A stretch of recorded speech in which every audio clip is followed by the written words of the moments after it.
इस संसार में कुछ मनुष्य पूरी तरह से अपनी बुद्धि पर भरोसा करते हैं। वे किसी भी बात को आसानी से स्वीकार नहीं करते। वे हर बात को सबसे पहले अपनी बुद्धि से परखते हैं।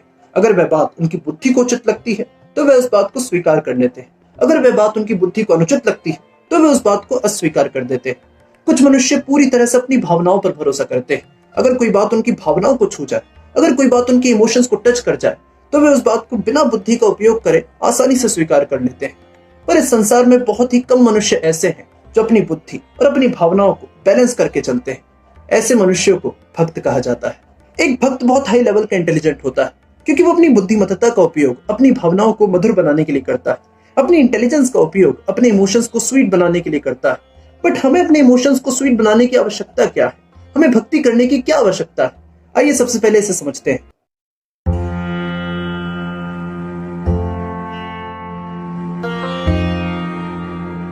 क्या कभी आपने नोटिस किया है, जब आप अत्यधिक दुखी होते हैं, जब आप क्रोध से भरे होते हैं, जब आपके इमोशंस बिटर होते हैं, कड़वे होते हैं, तब आप एक सरल कार्य भी सही ढंग से नहीं कर पाते।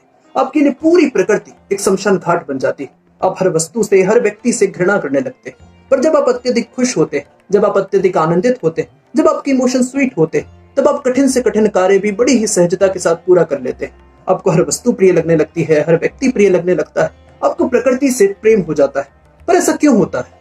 जब हमारी भावनाएं मधुर होती तभी हम जीवन की वास्तविकता को देख पाते, जीवन की मिठास को चख पाते। भक्ति हमारे इमोशंस को स्वीटनेस की चरम अवस्था तक ले जाती। एक बार आप स्वयं सोचिए, अगर आप हर समय अपने इमोशंस को स्वीट रखना सीख जाए, अगर आप हर समय भक्ति की स्टेट में रहना सीख जाए, अगर आप इस आर्ट को सीख जाए, तो ये आपके लिए कितनी बेनिफिशियल होगी। भक्ति का ये बहुत ही छोटा बेनिफिट है। भक्ति के इससे भी बड़े बड़े कई बेनिफिट्स हैं। आप भक्ति के मार्ग पर चलकर इस जीवन के सत्य तक को जान सकते हैं। इसलिए इस संस्कृति में भक्ति को उच्चतम मार्ग के रूप में देखा जाता है। इस जीवन के सत्य का अनुभव करने के लिए भक्ति को सरलतम मार्ग के रूप में देखा जाता है। भक्ति के मार्ग पर कैसे चले, इस बारे में हम पिछली वीडियो में काफी बात कर चुके हैं। आइए इस बारे में थोड़ा और बात करते हैं।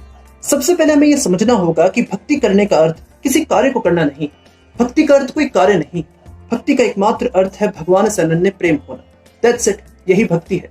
इस अनन्य प्रेम को अपने हृदय में धारण करने के लिए हम कई मेथड्स का उपयोग करते हैं, जैसे भगवान की आरती करना, सिर्फ भगवान के प्रसाद को ही ग्रहण करना, भक्तों की संगति में रहना। पर इन सभी मेथड्स में से जो मेथड जल्द से जल्द हमारे हृदय में भगवान के प्रति अनन्य प्रेम को जागृत कर देता है, वह मेथड है निरंतर भगवान की कथाओं को सुनना। अगर हम भगवान श्री कृष्ण के बारे में थोड़ा बहुत भी ना जाने तो हमें उनसे प्रेम किस प्रकार होगा? भगवान श्री कृष्ण की कथाओं से हमें उनके स्वभाव का अंदाजा हो जाता है। इन कथाओं को निरंतर सुनने से धीरे धीरे ये अंदाजा वास्तविकता में बदल जाता है और हमें भगवान श्री कृष्ण से अनन्य प्रेम हो जाता है। भगवान श्री कृष्ण का जीवन विविधताओं से भरा हुआ है। वे कालकोठी में जन्म लेते पर कुछ क्षण भी वहां रुकते नहीं। भगवान श्री कृष्ण के पिता वासुदेव उन्हें तीव्र वर्षा में माता यशोदा के पास छोड़कर आते। भगवान श्री कृष्ण का पूरा बचपन माता यशोदा के साथ ही बीतता है। वे बचपन में वृंदावन वासियों को हर संभव सुख देते और एक दिन उन सभी सुखों को समेटकर वृंदावन वासियों को छोड़कर चले जाते। कभी वृंदावन वापस नहीं लौटते। वे मथुरा जाते हैं, मथुरा में कंस का वध करते हैं, मथुरा के राजा बनते हैं। पर जरासंध के लगातार अटैक्स के कारण वे मथुरा वासियों को द्वारका ले आते हैं, द्वारका में अपना राज्य स्थापित करते हैं। फिर कुछ समय बाद पांडवों को कौरवों के अत्याचारों से मुक्त करते हैं और धर्म की पुनः स्थापना करते हैं। भगवान श्री कृष्ण के जीवन की एक एक घटना के बारे में हम कई कई दिनों तक बात कर सकते हैं। भक्ति के मार्ग पर चलने के लिए भगवान श्री कृष्ण का जीवन किसी खजाने से कम नहीं। उनके जीवन की एक एक कथा हमारे इमोशंस के लिए स्वीटनेस का डोज है। बस हमें इस डोज को अपनी आदत बनाने की आवश्यकता है। जैसे हम रोज ब्रश करते हैं, रोज पानी पीते हैं, रोज भोजन करते हैं, उसी प्रकार हमें रोज भगवान श्री कृष्ण की कथाओं को सुनना होगा।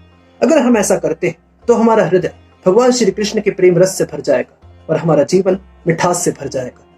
तो आज के लिए सिर्फ इतना ही। उम्मीद है वीडियो आपको पसंद आई होगी। उम्मीद है इस वीडियो का मोटिव आपको समझ में आया होगा। अगर इस वीडियो का मोटिव समझ में आया, अगर आपको लगता है ये मोटिव औरों तक भी पहुंचना चाहिए, तो इस वीडियो को शेयर कर दें। मैं मिलता हूं सबसे किसी और नेक्स्ट वीडियो में। तब तक के लिए राधे कृष्णा।